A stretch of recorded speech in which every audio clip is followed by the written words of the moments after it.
Hello everyone, Blue Star Saber here once again to do another One Piece chapter review. Chapter 1068, A Genius's Dream. I'm a few weeks behind on this one, but I want to try and get all these remaining chapters done before the last chapter of the year officially comes out on Boxing Day and all that stuff.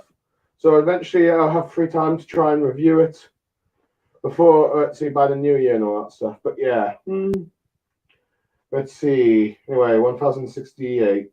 Let's see. But before that, the Germa 66s are an emotionless excursion, volume 25. Mads, the group which they once belonged to, in which we see Judge and Caesar fighting each other, and you can see lumps on their heads. So yeah, you got to have a comedic fight here. It's like, let's see, pulling and punching each other, and they're like, you started this, all that stuff, like the sort of childish fights you have, and because clearly you can tell that these two seriously do not like each other, but they're thinking back to their time in Mads, in which we see them thinking about Vegapunk and probably the other members of Mads at the time. Let's see, we can see Vegapunk's tongue sticking out, but with like the initial design that we saw of Vegapunk when Kobe first mentioned the guy and all that stuff, but this time the tongue out since. Yeah, I do wonder how long Oda has planned out that tongue reference for, but probably not in the initial design, kind of like how Big Mom and Kyla's designs are vastly different for when, let's see, they were when they first, let's see, Garp first mentioned the Yonko and all that stuff, but yeah, it's a funny canon and all that stuff, make you laugh. I remember seeing King of Lightning saying that, ooh, getting excited for this fight, but yeah. Anyway, I believe you have hold on a second, Vegapunk. I believe you have let's see, one of the Vegapunks, the fourth one. Vegapunk.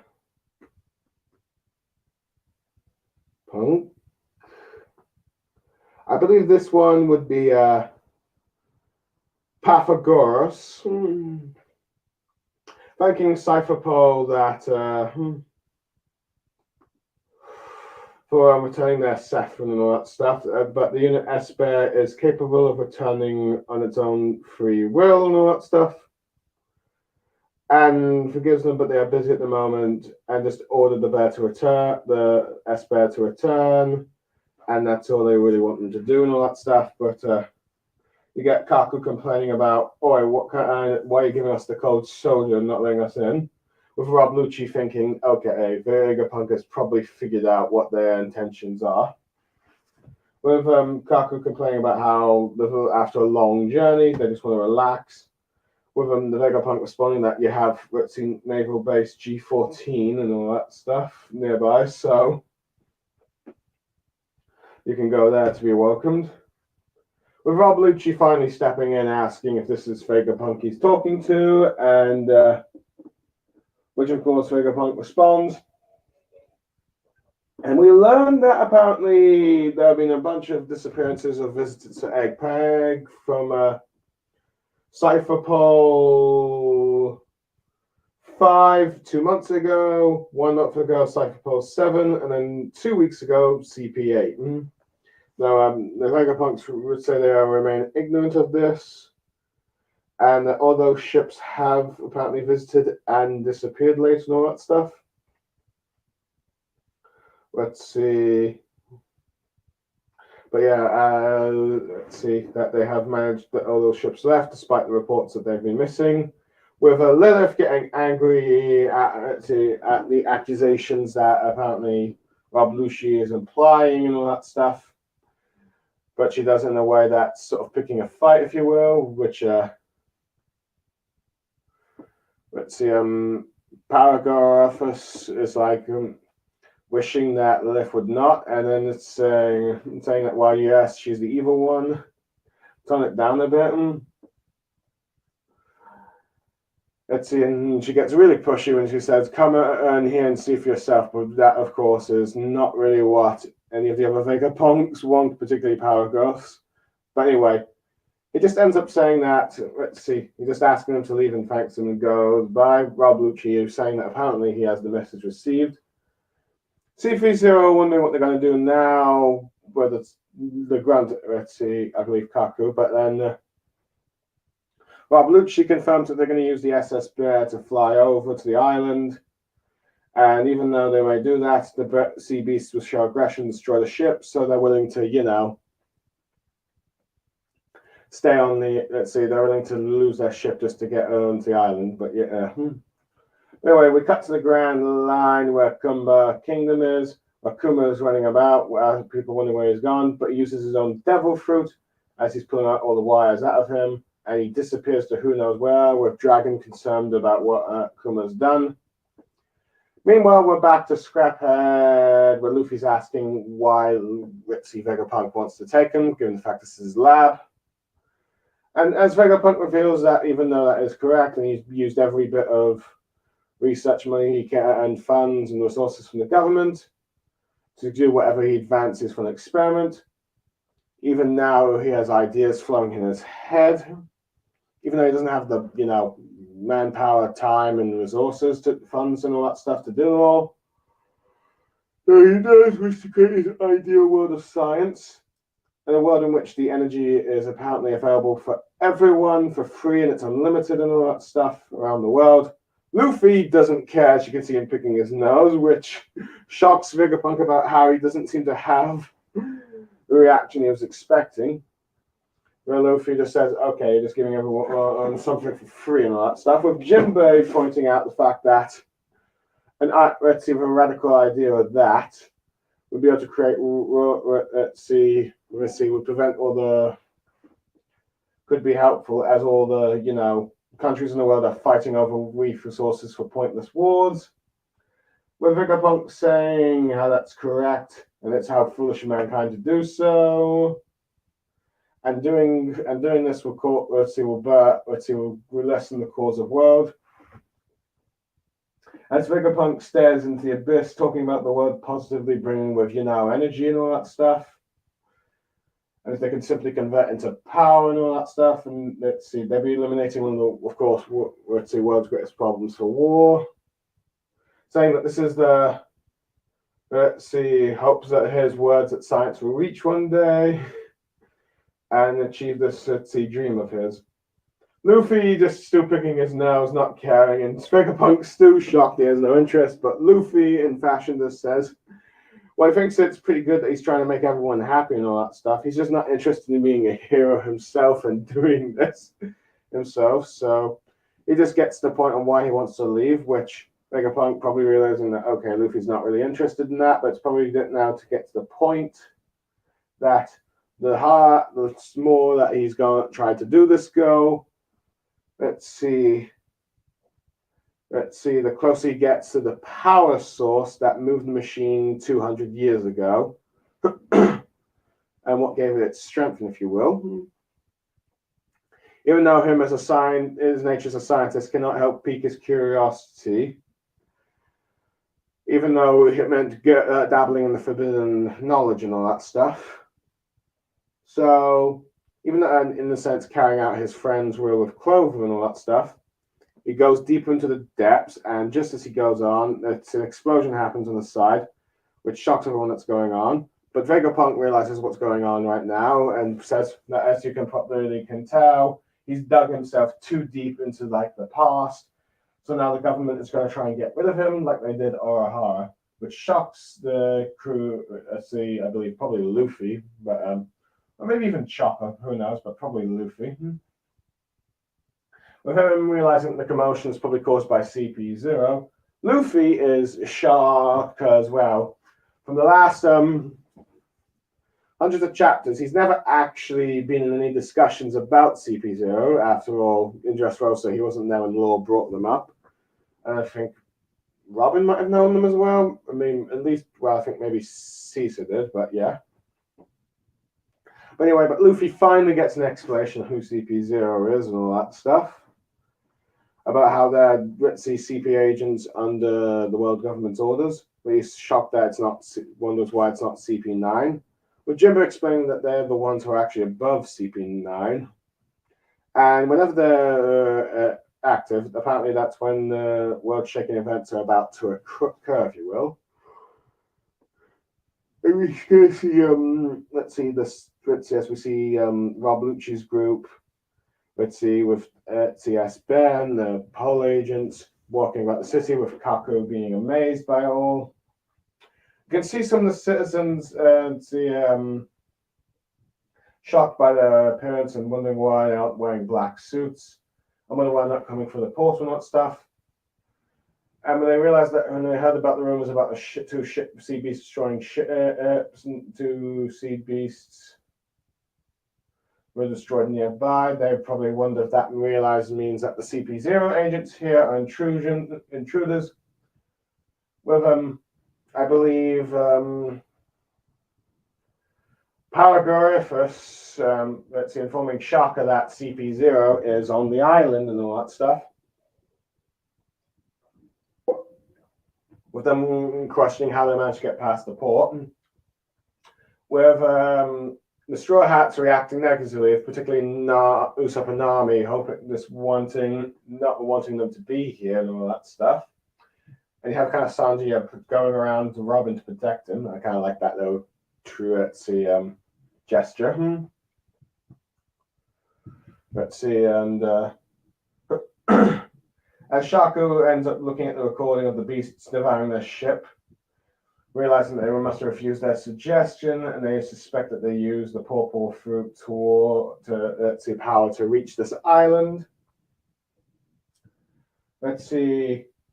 Realizing that they're using SS Bear, they've given up. Let's see, the fact they're giving up the ship, they're willing to go. They're clearly determined to get here to assassinate them, and even if it means fighting and all that stuff.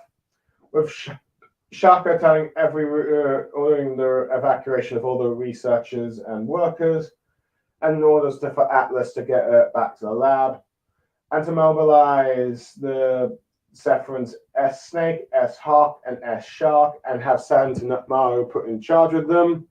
As we see a sort of flashback, sort of maybe kind of looks like it's a flashback, but it might just be him being alerted. So anyway, we cut back to the Luffy's group, where the original Vegapunk, which I think is also known as let's see, the original one I think is also Shaka, I think. Wait, hold on.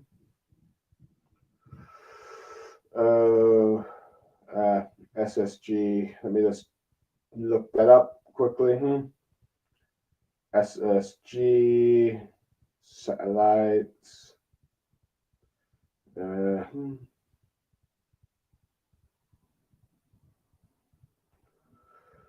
Shaka.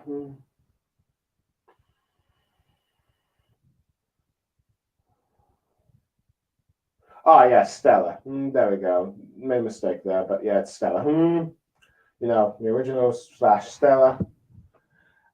Telling Straw Hat before we go, he just needs to pack his belongings and all that stuff, and ask whether he has a trip with them and all that stuff.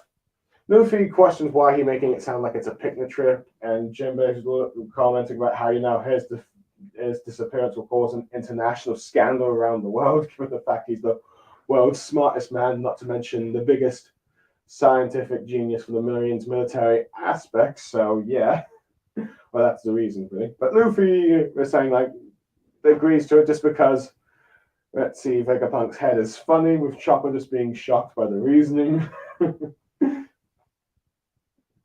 Let's see. Anyway, telling them that they need to head up and all that stuff, as this place will soon become a battlefield. And he wants them to take Bonnie because he has he has something to give to her. Let's see, and all that stuff for later, if they agree to. But anyway, Vegapunk ends up teleporting out of here, so saying, "See you later" to the Straw Hats there, shocking both Luffy and Usopp, with them being shocked about the vanish and all that stuff. I think Luffy calls him Mr. Appleman, at least in his translations.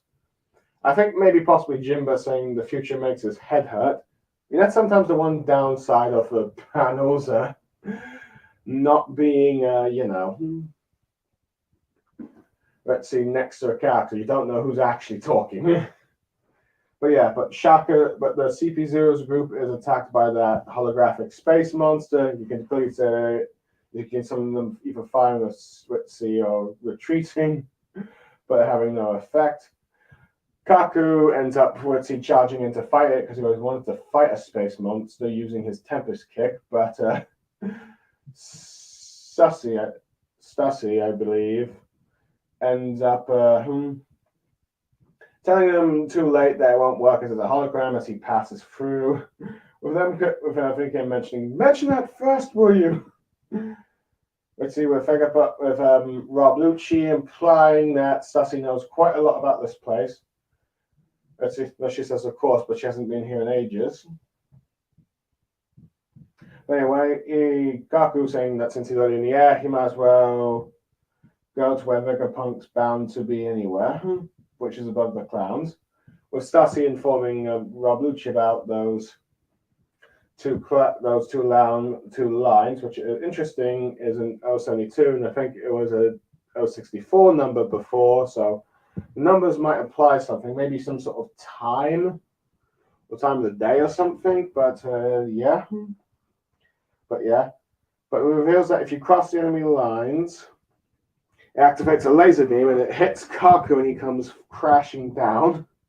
Apparently it's called the Frontier Dome, and it's a defensive system, surrounding the top bit of the lab.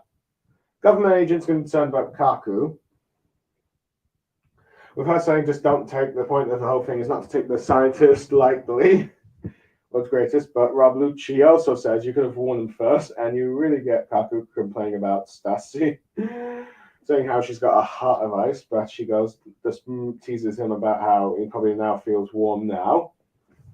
And then suddenly we have Atlas charging at CP0, questioning who said they're allowed to be more violent than her. With the citizens being workers and researchers being like, Atlas. With Stussy pointing out that Atlas is one of the Vegapunks. Shaka is concerned, saying that let's see,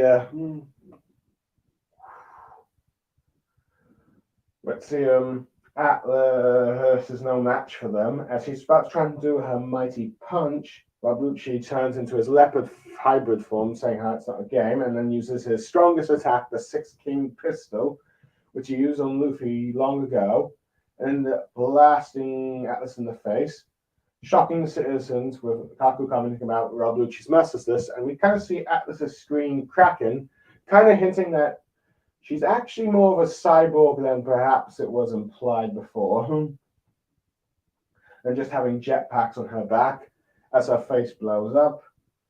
With all the civilians then running as Shaka's giving the order to evacuate, saying that they're under attack and all that stuff. Shaka's ass of Atlas's face is blown up, but Rob Lucci realizing that she's still alive, and you of course have the civilians being concerned for her and all that stuff. But you have Luffy running up carrying Bonnie about how they want to get to the vacuum rocket. As they're running, his group crosses paths with Rob Lucci, and you see the two stare at each other with Rob Lucci saying Straw Hat and Luffy, of course, saying Pigeon Guy, having their reunion after 2 years since NS Lobby. Ending the chapter.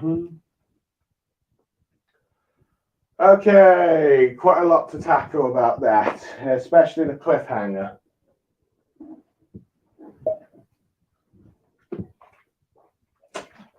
Okay, for the Vegapunks, I do like how you have Pathagos, who is I think sort of the punk overall, the wisdom one, trying to handle the situation clearly and trying to politely turn down CP0's entry to the island and all that stuff, despite Kaku's protests and all that stuff. But I do like how Rob Lucci is able to figure out that probably Vegapunk probably suspects what their intentions are because, well, they are assassins. I mean, well, he's a former assassin, and well, they're the world nobles lapdogs, so they clearly got hostile intentions and all that stuff. And but yeah, I do like how Lilith is just not making the situation easy once the accusations go. And it's interesting that the world government has sent CP0 agents into it. See, well, other Cypherport agents to try and deal with them. To try and, let's see, talk to Vegapunk, possibly having their own intentions to take out, let's see, Vegapunk or arrest him and all that stuff. But at the very least, but now that they've all been missing, interesting, they didn't really go with CP9. Let's say after CP8, they didn't go with CP9. Makes me wonder if CP9 is officially disbanded now, or it's no longer active, or at least it's temporarily disbanded because, well, all the members seem to have been promoted to CP0. Well, we don't really know what about let's see, I guess the one that Frankie, Sanji, and Chopper fought. Let's see. Sorry, I can't remember their names at the moment. We don't know if they are part of CP0. We do know that the original CP9 agents we were introduced, let's see, Califa and Blueno were in One Piece Red as CP0 agents. So there's that. But yeah, they've all been returned. And let's see, Lilith angry, not helping the situation, asking, like, are you accusing them? Which I wouldn't be surprised. Given Lilith is the evil, wouldn't be surprised if she did end up sinking those ships, because she seems to really enjoy scavenging and looting ships and all that stuff, unless told not to. So there's that. But yeah, but she doesn't make the situation easy when saying, why don't you come here and sure you can show you. But that's, of course, what the other Vegapunks don't. But yeah. So I liked that kind of, let's see, interaction with the Vegapunks, at least. But yeah. Anyway, but I do like how Rob Lucci is just like determined to carry out his mission, even if it means being stranded on this island and just assassinating Vegapunk and all that stuff. Granted, they probably feel like they probably steal a ship later in the island and all that stuff. But just having the S-Bed just teleport them on. And it confirms that apparently the Zephyrin does have Kuma's Devil Fruit ability, which begs the question how that, let's see, that if the Paramecia can be replicated or not. I mean, we've seen the Sonin Smile fruits have some form of replication, even if they are incomplete or just strange parts around the body rather than the natural Zonin transformations, if you will. Like a gorilla arm, if you will, but yeah. But it does, let's see, granted, we know that Kuma is still technically alive, and he even does like the Paw Fruit's abilities later, so yeah, we still have to wait and see let's see. Well, this chapter needs questions about will be later addressed, of course. Let's see, I believe that will be addressed in a few chapters, but yeah. But so there's that. But yeah, I did like how but yeah, but it's also interesting though that Kuma has teleported himself without any of his revolutionaries, so those hoping that Dragon gets more involved, let's see, will be probably disappointed. But yeah, you got Kuma teleporting who knows where, but most likely, well, many people have suspected that, of course, like we probably might have mentioned last reviews, that he's overheard Rob Lucci plan to assassinate Barney and is heading to Egghead Island. So at some point, we're probably going to expect him to appear and all that stuff. But yeah. But anyway, it's also interesting that here we end up learning about why Vegapunk wants to leave and his goals and all that stuff. Interesting that he doesn't really have any true loyalty to the government, and he's just exploited them for their research and funds and all that stuff. And he's got so many ideas that he's so much that he doesn't really have the time to do them all. But we learned that his goal is to create energy for all. In many ways, this is apparently probably similar to who Vegapunk might be partly based off of, is Nikola Tesla, another one of the world's greatest geniuses. I think the man who gave us all electricity. Apparently, he wanted to make a source to give free electricity to all, but the US government didn't want that, or at least the corporation that he worked for didn't want that because, well, they wanted to profit off of using energy and all that stuff. And yeah. So I like the sort of in the world reference there. But yeah. But I do, of course, like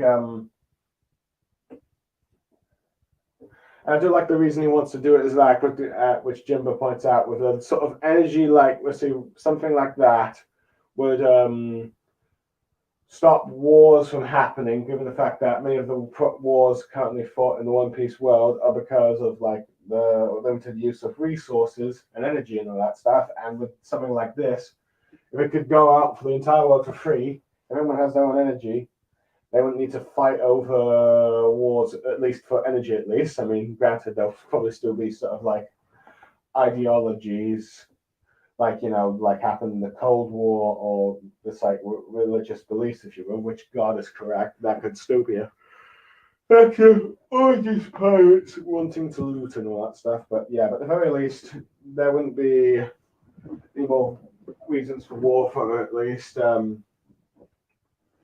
resources, so making it much harder for certain countries to do so.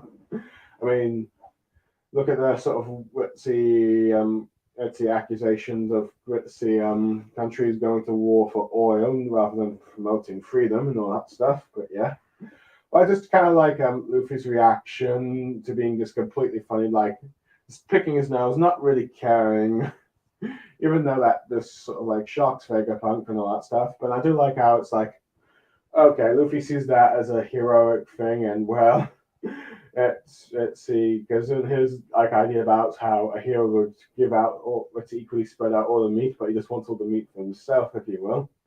But yeah, but it's probably based on that kind of ideal of a hero. And while he thinks it's great, he doesn't really want to have anything to do it or be a hero and all that stuff. I'm just more interested, of course, you know, why he wants to leave. But yeah, I do like how Vegapunk seems to confirm that the more deeper he's delved into like his goal of providing energy, and the more he deeper looks in the past, the world government very much has begun to suspect that he knows too much and is sent to assassinate him. Which I think, as soon as we learned about, he mentioned about that ancient kingdom from 900 years ago, it was very clear that they want to assassinate him because he knows too much about it, and they don't want to risk that information, even though he is their best asset in terms of technology and military, given the fact he just the head of SSG and created, of course, the Zephyrine, which does make me wonder what will happen with the SSG, since they're supposed to be the replacement of the three great powers. But if they're gone, or at least the leader of that group is gone, how will that group maintain the balance? Granted, they'll probably be with the Zephyrine themselves, but will they be able to reach their full potential? We'll have to wait and see, but who knows? I do think that they're going to try and get some of the other mad scientists here. All that stuff. But yeah, but I don't like how the explosion has Vegapunk cut it short and all that stuff. I do like how, Luffy's finally given an explanation about what CP0 is, like I mentioned before. Interesting, we are starting to see a bit more of the civilians in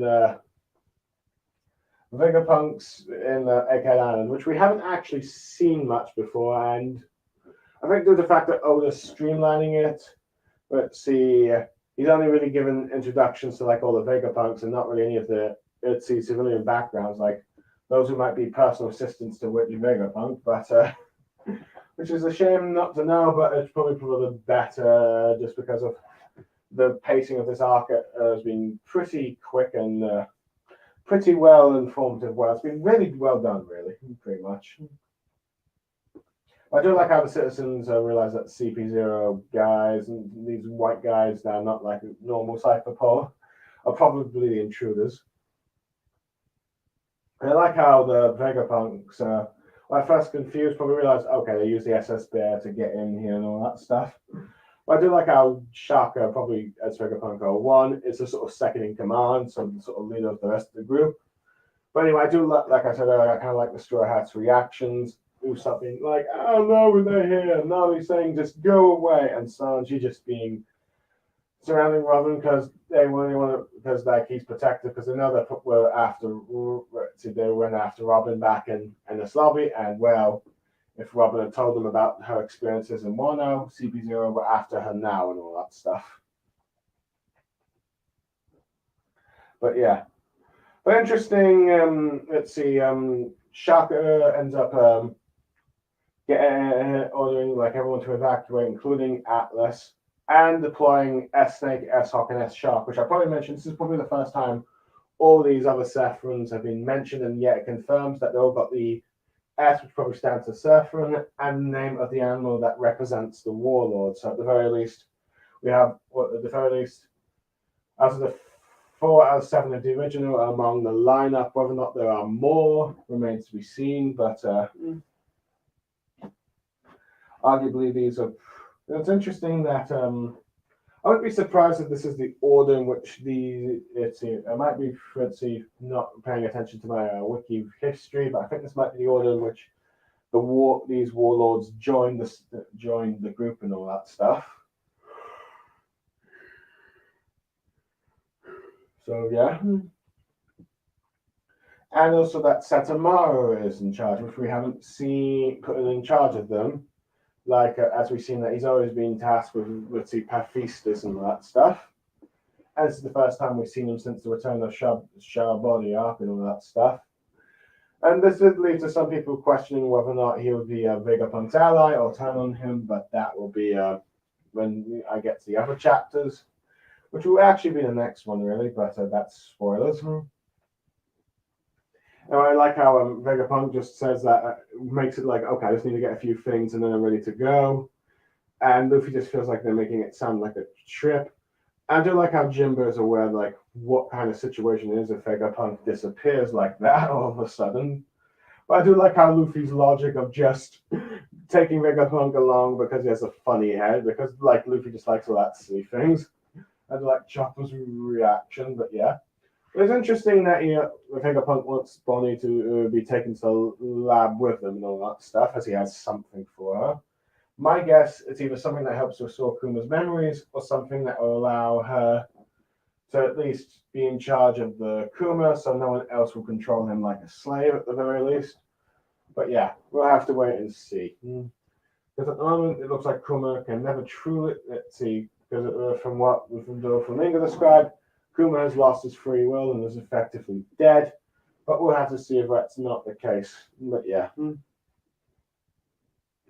But yeah, I do like how we got a teleportation device from Vegapunk, which makes me wonder why he couldn't get out of the robot sooner, but yeah, I do like the reaction from the Straw Hats.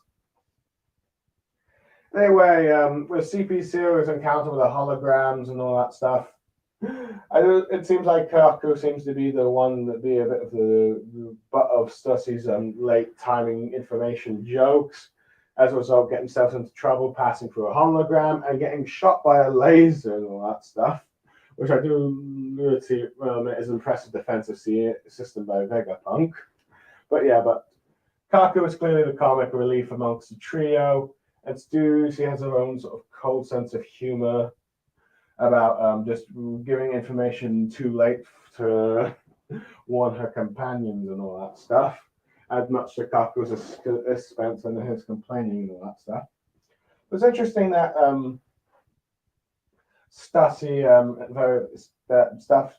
Stussy seems to have seems to be very familiar with this place, implying a history there. And given the cover, something in the later down chapters, I think we might have an idea why, at least the fears and predictions now. But yeah. But I do like how Rob Lucci seems to be concerned for at least Kakaru, even if he's not showing much emotion, and by just being annoyed that Stassi's not giving the information at the very least.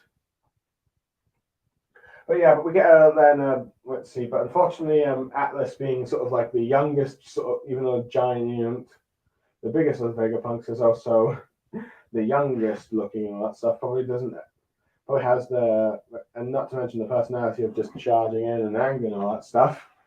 Trying to do a sort of Atlas punch moves on them. Let's see. But yeah, that's another thing. Stassi recognizes all the Vegapunks at least. And much to like Shaka's dismay of like not doing it, you have Rob Lucci taking her out in one shot, which should be expected. Let's see, but yeah, but to think he's using his strongest attack from the pre-time skip. But who knows, that probably might imply he has stronger moves. But it's also interesting to learn that Atlas is also a cyborg, so that's led to theories that whether or not all the Vegapunks are cyborgs in one way or another than just fully grown human clones. Because we know at least two of them are machine, and maybe Edison and Polygraph and all that stuff. Well, and of course, Shaka might potentially. We don't really see what's on the side that helmet. Granted, despite having her face blown off, she's still alive. Haven't really seen anyone complain about, let's see, they're teasing a death or not going through a death yet, but I'm pretty certain that at least, the very least, the 6 clone Vegapunks are probably not going to die. The old one, the original one, I'm not sure yet, but anyway, we're pretty much but over this attack. If you see, I do like how Luffy's carrying Bonnie and all that stuff. But yeah, like he's just carrying, just an old friend in the like a, hey, let go of me kind of situation. But or just like carrying like a sack and all that stuff. But yeah, it kind of reminds me of like all the other times Luffy's carried people that way. I mean, the funniest is of course always Nami when she's like, "No, Luffy, stop!" But yeah, but I do like that we finally got a reunion between Luffy and Rob Lucci. We know that ever since Rob Lucci came back as a CP0 agent, we know that this reunion was bound to happen at some point if he works for the Celestial Dragons. And this is probably the biggest rematch hype comeback reunion that we've got in the series because, well, the only time we could have had that was, of course, with Crocodile Imperial Down. With Crocodile with Luffy, but that happened in Imperial Down, and they didn't really fight each other, and they just were reluctantly forced to do an alliance because Ivanka had a weakness that he could exploit against Cookie. But this time, you've got Luffy and Rob Lucci, who are just been nothing but enemies, having seen each other since Enies Lobby, and clearly, I don't like Luffy just still refers to him as Pigeon Guy. But it's clear that Rob Lucci still holds a grudge against Luffy with very staring eyes and all that stuff. But so yeah, so the big rematch is happening: Luffy versus Rob Lucci. Now, let's see. There's been a lot of debates on whether or not how well Rob Lucci would do in the fight and all that stuff, or how strong he is. At the very least, he seems to be on equal terms to Sabo from what we can see from the non-canon Gold film, but. I haven't seen the film, but I do know he fights Sabo to a stalemate. But we should probably expect that Luffy, being a Yonko now, let's see, Rob Lucci probably won't be too much of a challenge to him, or at least it'll be probably at very best a Yonko commander, like sort of level strength against the Yonko himself. And Luffy would probably just handle him. Let's see, Rob Lucci pretty easy, but let's see, rather quickly. It'll be easy. That will have to wait until the next chapter. But yeah, overall, a good chapter. I give it about a 9 out of 10. CP0 entering the island, Kuma disappearing. We get to, and Vegapunk, we end up learning his dream, which is the name of the scientist's dream, which is reference to the chapter, if you will. And Luffy's just reaction to it and his reasoning to just bringing Vegapunk along, and of course Rob Lucci and Luffy reunion, preparing probably for the next fight. Yeah, Anyway, that's all I have to say. For those who enjoyed what I had to say, I thank you for watching or listening. Let's see if you ever found this channel or this video and all that stuff. But yeah, but I need to now sign off. So yeah, 9 out of 10. The rematch we've all been the Luffy villain Ritzy reunion and rematch we've all been waiting for is coming here. The only exception maybe be NL, but yeah. But anyway, I need to head off now. So I'm Blue Star Saber, signing off. Goodbye, and I hope you enjoy your day.